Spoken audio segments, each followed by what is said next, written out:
সরকারের দলকে তেমন পাওয়া যায় না, কিন্তু সুরঞ্জিত সেনগুপ্ত অধিকাংশ সবাই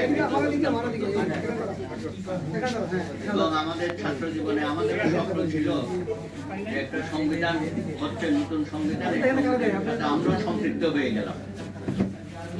সে যাই হোক, এত আলোচনার মধ্যেও 4 নভেম্বর 1952 সনে সংবিধানটা পার্লামেন্টে পাস কিন্তু আপনারা অনেকেই ভুলে গেছেন, সুরঞ্জিত সেনগুপ্ত কিন্তু এই সংবিধানে স্বাক্ষর করেন। বুঝতে পারেন এই সংবিধান নিয়ে বিতর্ক কিন্তু তখন থেকেই ছিল এবং বিরোধী দলের সদস্য তিনি সংবিধানে স্বাক্ষর করেন। সুতরাং এই অবস্থা দিকে কিন্তু আমাদের শুরু হয়েছে। বিতর্কটা থাকবে, কিন্তু তার মানে এই নয় যে 71-এর মহান মুক্তিযুদ্ধকে আমরা ছুড়ে ফেলে দিয়ে এখনই আন্দোলন, এটা খুবই দুর্ভাগ্যজনক।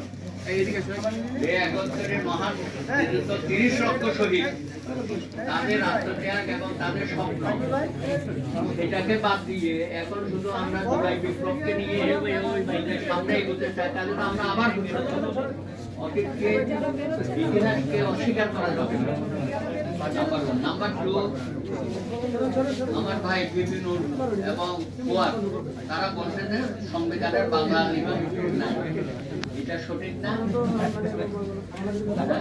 এটা আনিসুজ্জামান স্যারের নেতৃত্বে বাংলা অনুবাদ করে রাখা হয়েছে এবং সেখানে একটা ক্লজ ছিল যে যদি ইংলিশ ভার্সন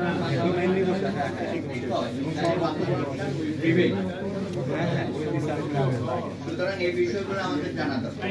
আর এখন যে পর্যায়ে আমরা আসছি, অনেকে বলছে যে এখন কি সরকার চলছে,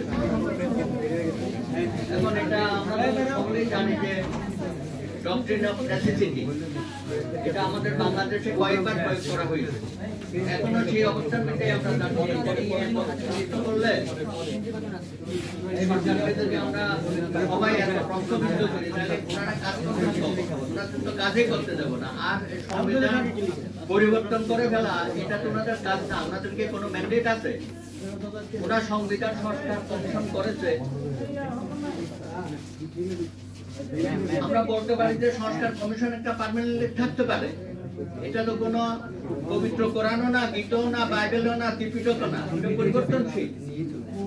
যুগোপযোগী করা এবং দেশের প্রেক্ষাপটে জনগণের চাহিদা অনুযায়ী, বা আজকে যেমন একটা চাহিদা আসছে এই গণবিপ্লবের মধ্য দিয়ে, তো সেটাকে তো আমরা যুগোপযোগী অবশ্যই করব।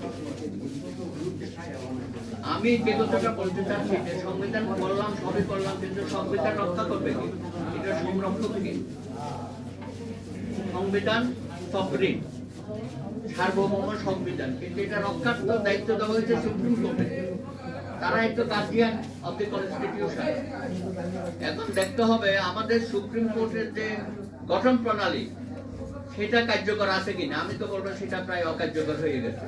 আপনি সংবিধান করে লাভ কি যদি সুপ্রিম কোর্ট যদি সঠিকভাবে আপনি গঠন করতে না পারেন?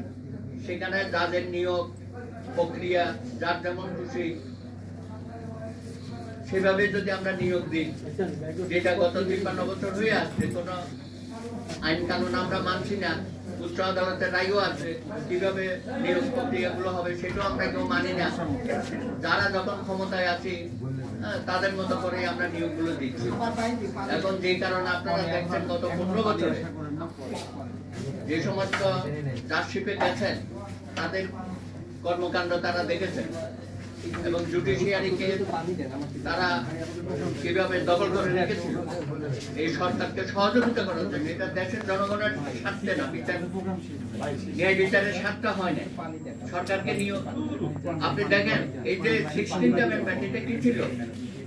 একটা সুপ্রিম জুডিশিয়াল কাউন্সিল ছিল, আপিল বিভাগে সিনিয়র জাজরা বসে বিচারপতিদের বিরুদ্ধে অনিয়ম বা দুর্নীতির কোনো অভিযোগ আসলে সেটা তারা বিচার প্রক্রিয়াকে নিয়ে যেত, হিয়ারিং হতো সেখানে।